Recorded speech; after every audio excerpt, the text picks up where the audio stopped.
Hey, how we doing this morning? We are out here, East Tennessee, zone 6B, 7A. They have actually moved us to 7A, but we teeter here. We're 6B, 7A. I actually have parts of the property that are more like 6B and parts that are more like 7A.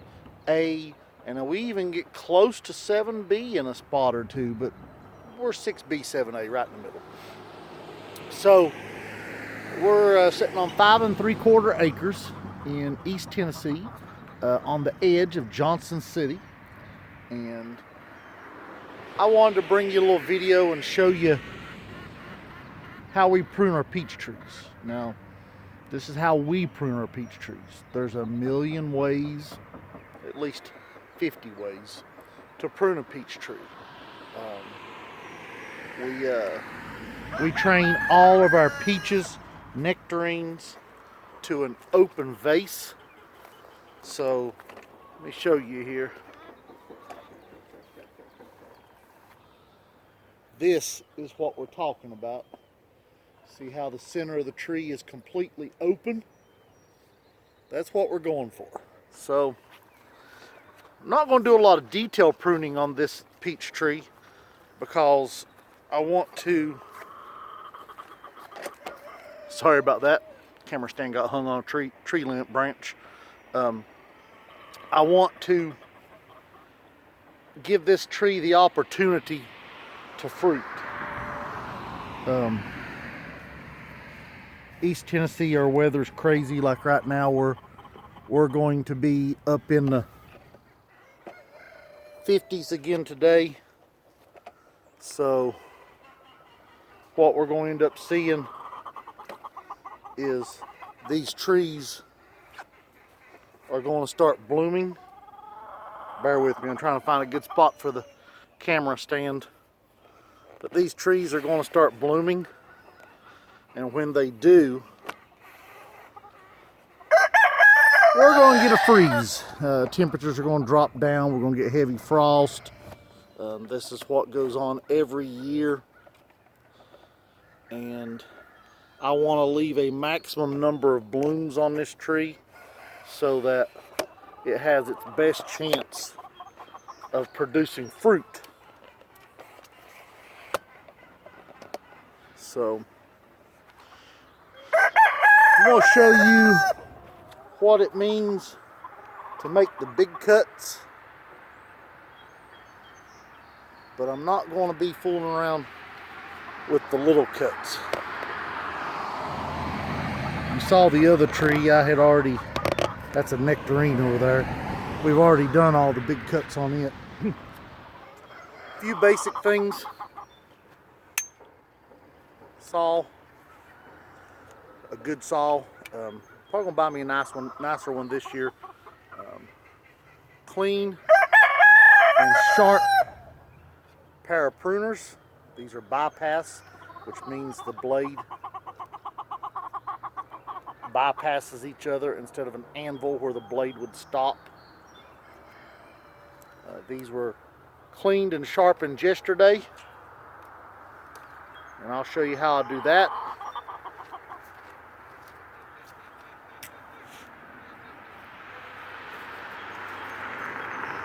And then a nice pair of lops. Bypass also. I sharpened these yesterday. There's some good brands out there, and then there's some junk brands. So,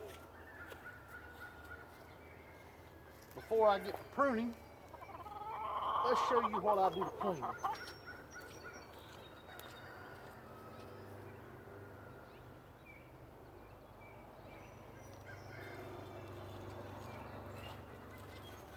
So you can use an alcohol solution, you can use a lot of different things. What I happen to use is alcohol wipes. They're handy, they're easy. There is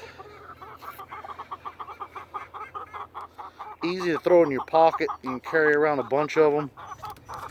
Don't have a bottle to carry around.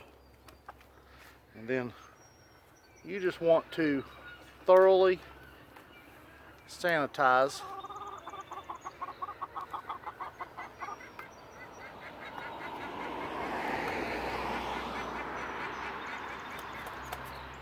cleaning these again real good because I did actually not clean these last night after I cut some scion wood. So now they're clean. Probably won't be using them a lot today because I've got, like I said, the big cuts to make.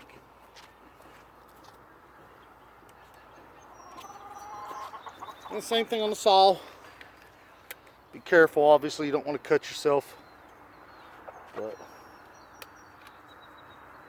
And I think I did clean my saw last night, but you know what? It doesn't hurt to be extra careful.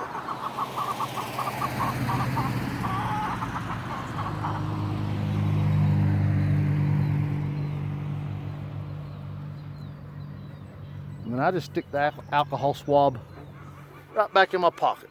Won't hurt nothing. And when I get ready to do this again, I'll use a clean one. Okay, so I've got a lot of large upward growth in the middle of this tree. Some stuff that I let go last year.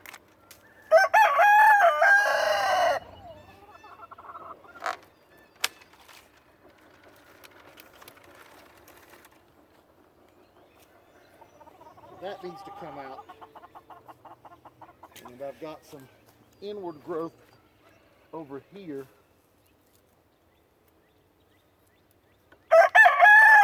I've also got some damage on that tree. So I'm going to use the saw here.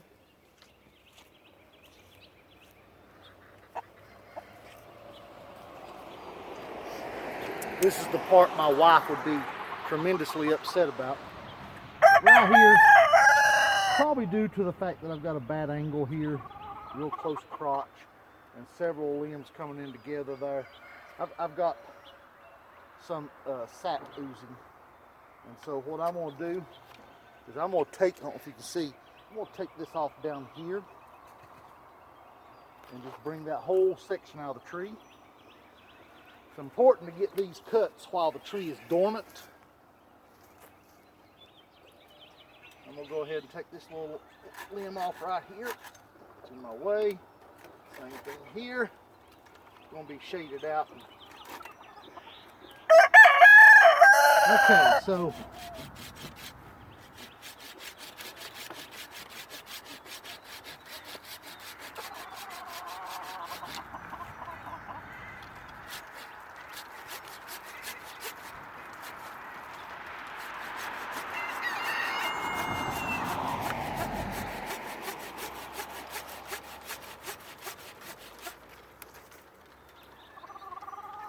we'll put one hand up here to brace the tree so it don't fall and hit me or skin the bark back on the tree.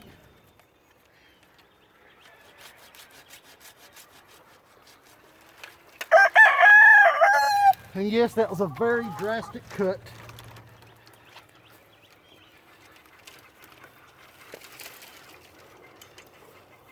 But the bottom line is it had to be done.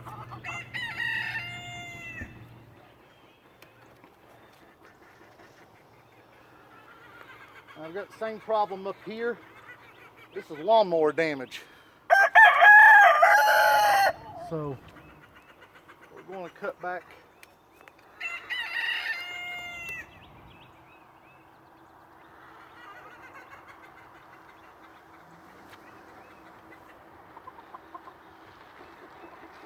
We'll make two cuts here. I'm going to bring all this back to right here on this lower limb. But I'm going to make two cuts to do it. So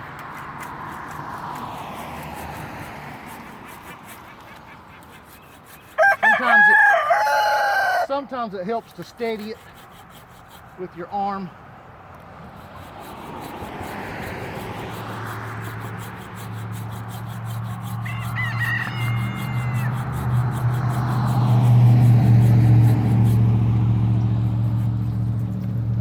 We're not worried about whether it strips the tree back because I'm making another cut below this, so I don't have to worry about holding that or doing an undercut.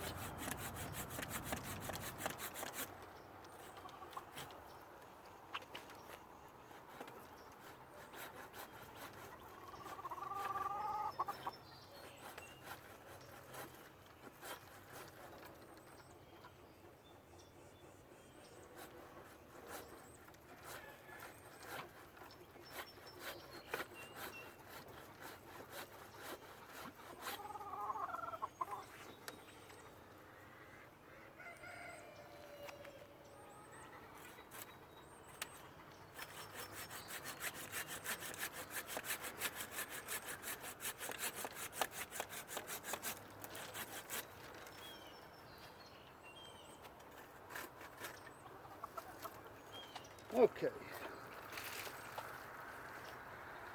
Now we're getting somewhere.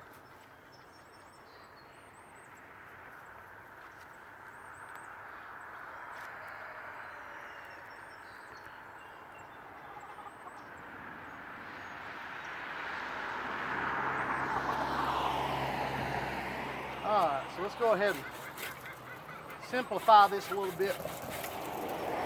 Make my job easier cutting this off.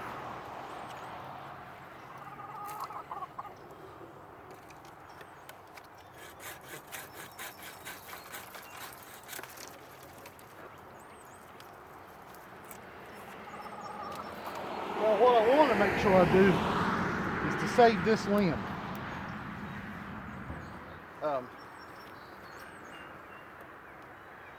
That limb is the one that I'm going to be growing back from. So we want it to be nice and healthy. So we're going to be careful when making these cuts to protect it.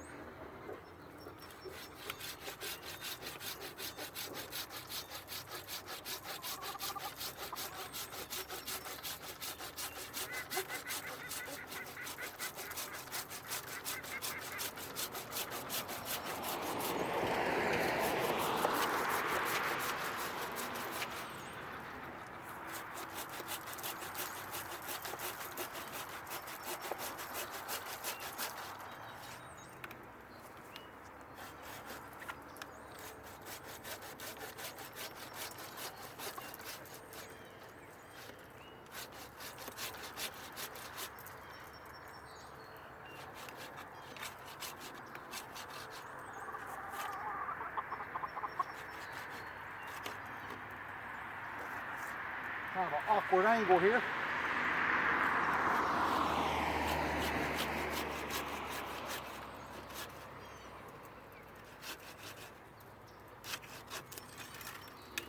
There we go.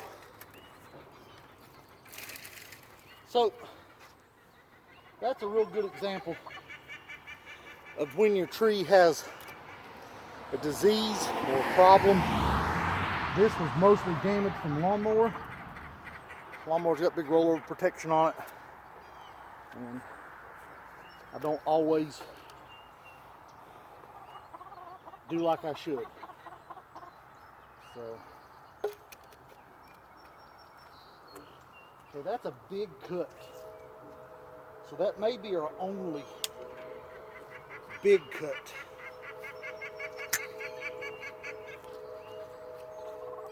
Now we'll focus on a few of these medium cuts, like this upright growth right here. No world where that works.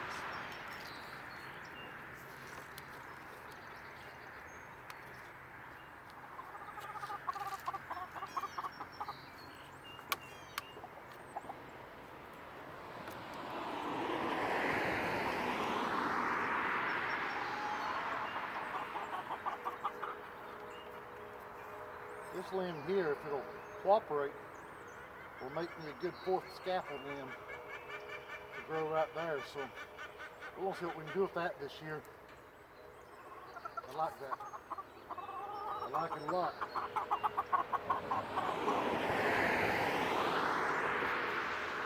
Okay, we got some more lawnmower damage.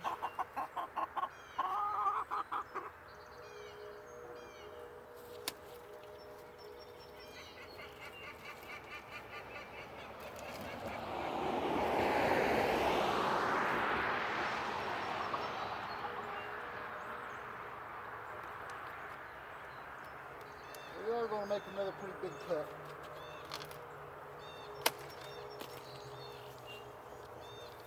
Got to get that out of the way of the lawnmower.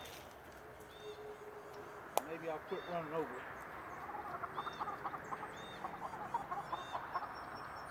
So, I'll bring this one out.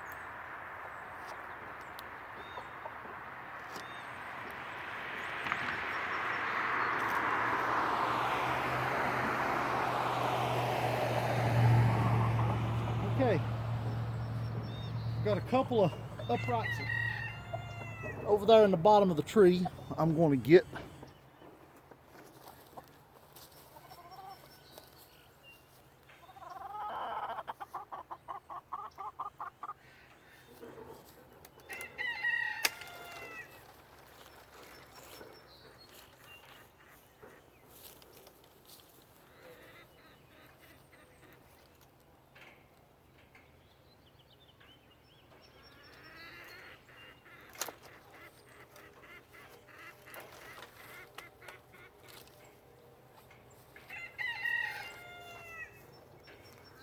these upright pieces end up causing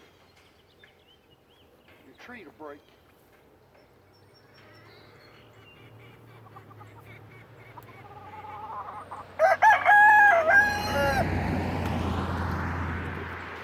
There's not much worse than having a good fruit set and then having the whole top come out of your tree.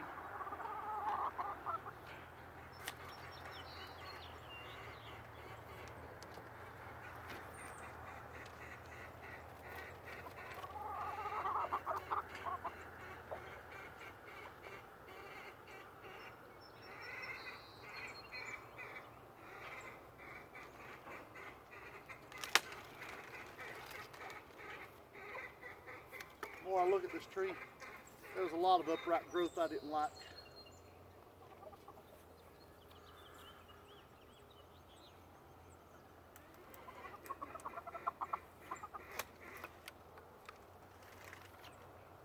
Now, we want to keep our tree under control. There's some cuts you make to keep the size down. And there's some cuts you make because they're ugly.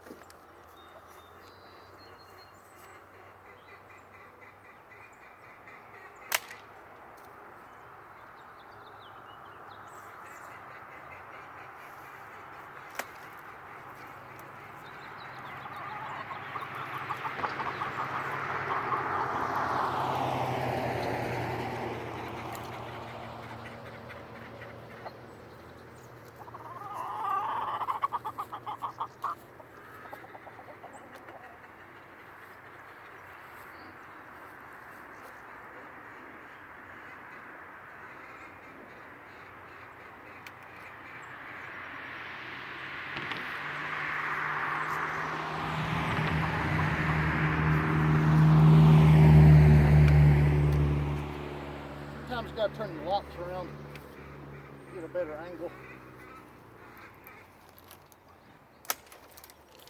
So,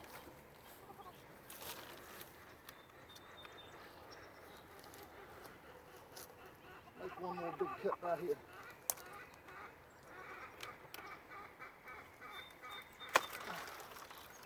These trees produced very little fruit last year, very little due to our weather. And so therefore we got way more upright growth than we wanted.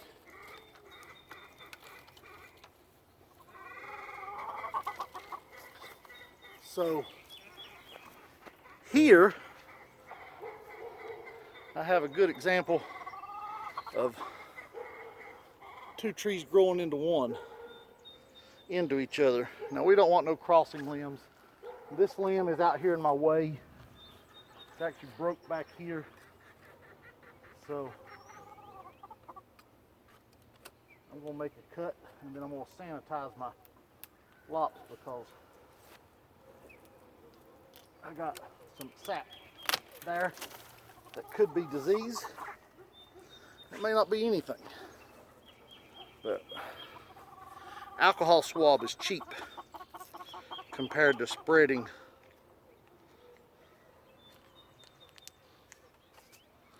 Now, I haven't sprayed these trees yet, and this is why, is because I knew there was going to be a lot of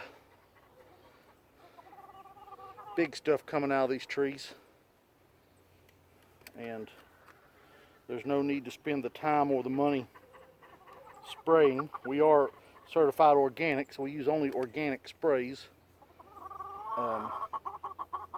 But there's no need to, that stuff's expensive, there's no need to waste it or your time spraying something you're removing. So we have the middle of this tree much more opened up now. I'm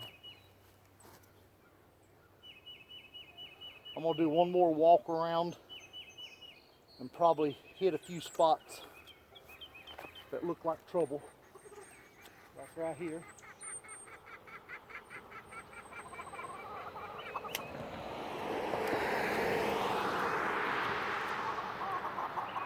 Just chipping a few of these back.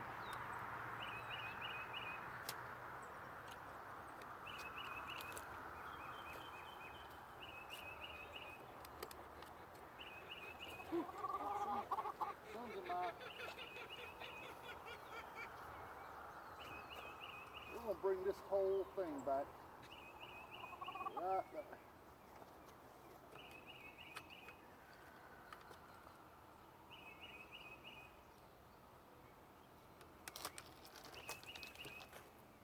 That's better. I like that. Much better. This one's growing straight up. Go ahead and bring it out of the tree.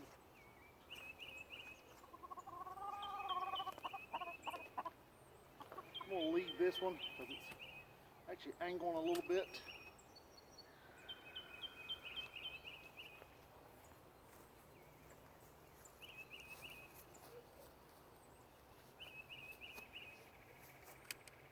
Gotta go.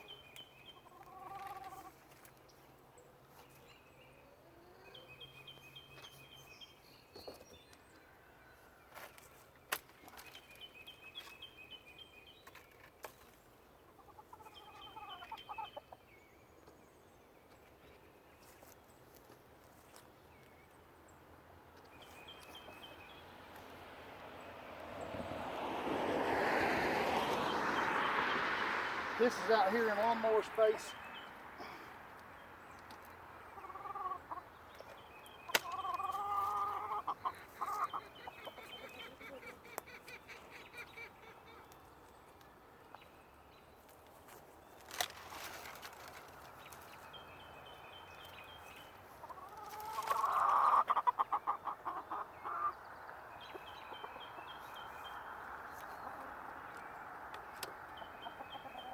Same thing here.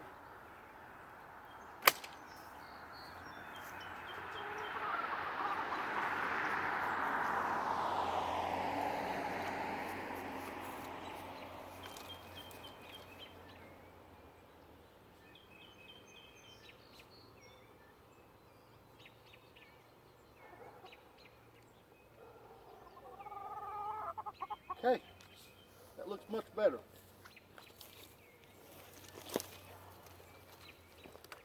So, talking, showing you everything. I got 24 minutes in that tree.